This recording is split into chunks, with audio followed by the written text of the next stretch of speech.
Wednesday, June the 29th edition of the Carolina Weather Video. Meteorologist Matthew East here along with you. Let's begin with a look at a couple of web cameras across the state once again. Avalon Pier web camera on the left, Beach Mountain Parkway cam, courtesy of resortcams.com on the right.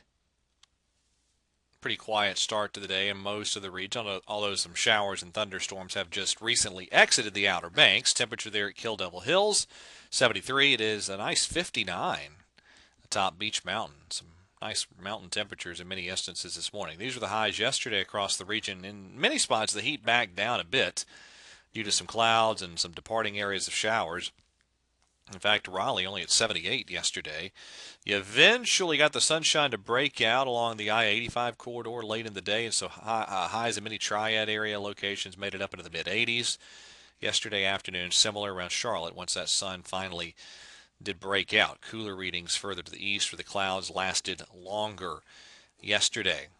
These are temperatures during the 5 o'clock hour this morning. Again, look at Boone, 57, but 77 in Columbia, 78 in Cape Hatteras, Wilmington at 74, 71 in Raleigh. Dew point's not quite as high over the Piedmont, at least the I-85 portion of the Piedmont, as what we had yesterday, and certainly lower in the mountains. So a little bit of a decrease in the humidity for parts of the region behind a front that's dropped on into the eastern parts of the Carolinas this morning.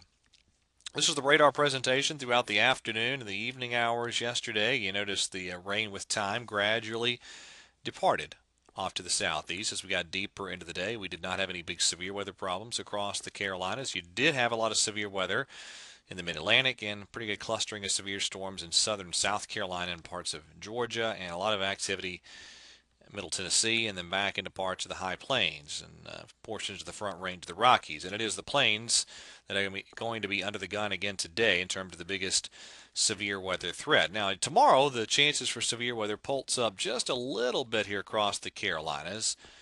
Not a huge threat, but still a marginal severe threat tomorrow is a little bit of a better coverage of some storms tries to take over again tomorrow. Again, this morning, there's some departing showers and thunderstorms exiting through the Outer Banks early this morning. Otherwise quiet across the Carolinas as a whole this morning. Cloud cover pushing further to the southeast, and a lot of us are going to have a good deal of morning sunshine before a few showers and storms pop up during the heating of the day. So there's the setup. Frontal boundary kind of meandering across the region now. You notice a few showers and thunderstorms developing. Here's the high resolution modeling. You notice 3, 4 o'clock. You start to see some of that isolated shower and thunderstorm activity develop. I think they'll be pretty few and far between today, though. Here's your highs across the region. And then tomorrow, a little better opportunity for some scattered showers and thunderstorms. That frontal boundary lifts back a little bit further to the northwest. So I do think scattered thunderstorms for our Thursday afternoon. Your highs tomorrow look like that. And then it's still at least a few thunderstorms a possibility on Friday, with that front still meandering across the region. Your Friday highs pretty steamy overall. Now, over the weekend, let me fast forward to Sunday and Monday. This front that you saw to the northwest stalls out across the region, and there could be some complexes of thunderstorms right along that front at times Sunday into the 4th of July on Monday. So a fairly unsettled go of it, it looks like, for Sunday and Monday, and even Saturday could feature some of those complexes trying to drift into the area.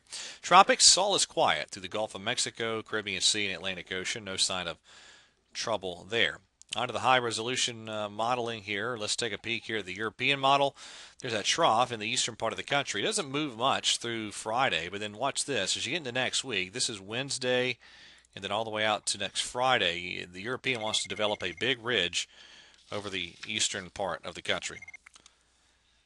And so, interestingly enough, you see the heat really building there on the European model, and really to some extent the GFS too, as you get out into the mid to late stages of next week. In fact, if you look at the actual 2-meter temperatures off of the European model, there's a whole lot of triple-digit heat, triple-digit type of high temperature heat underneath that big upper level ridge next week. So we'll see how that plays out. All right, today, here's the GFS. This is this afternoon and then this evening. So you see a few of those showers and thunderstorms popping up. Tomorrow, a little better coverage of scattered showers and thunderstorms on the way. Probably a little bit of a decrease in the coverage of showers and storms for Friday. And then over the weekend, this is Saturday, Certainly some scattered storms a possibility, and then I maintain a fairly unsettled setup and forecast for Sunday and Monday. There's Sunday, there's the 4th of July right there. Good chances for some showers and thunderstorms at times. As you get into Tuesday, the chances begin to taper off a bit. Not a lot left around Wednesday as you begin to see that upper level ridge try to exert its influence over the region. So we will see exactly how next week plays out. If the scenario on the European unfolds, it's going to be a pretty hot setup as we get deeper into next week. So we'll see. All right, that is it for today's edition of the Carolina Weather Video. Thank you for watching. Everybody have a great day, and God bless.